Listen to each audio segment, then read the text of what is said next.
في نبي عظيم من أنبياء العهد القديم، ربنا اختاره عشان يوبخ الشعب وينبههم، وكمان يعلن نبوات مهمة عن خلاص العالم. ايه ازيكم؟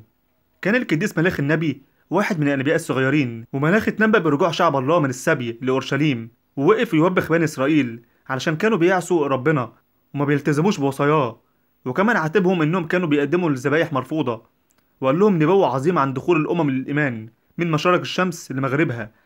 اسم عظيم بين الأمم، وفي كل مكان بيتقدم لاسمي بخور وتقدمها طاهرة. وكشف برضو إنهم ما كانوش بيدوا العشور والبكور، وقال لهم كلام الرب الجنود: هاتوا العشور كلها لبيت الرب وجربوني، شوفوا ازاي هفتح لكم قوة السماء وأفيض بركة عليكم.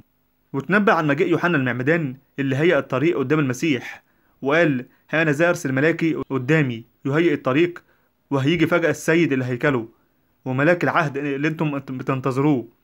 واعلن كمان عن مجيء ايليا النبي قبل اليوم العظيم، وقال: ها انا ذا ارسل اليكم ايليا النبي قبل مجيء يوم الرب العظيم والمخوف. وبعد ما عاش حياة ترضي الله، اجمل ايامه بسلام وتنيح، وبقى اسمه شاهد على نبواته وكلامه اللي اتحقق في وقته. بركة صلاة القديس ملاخي النبي فلتكن معنا جميعا.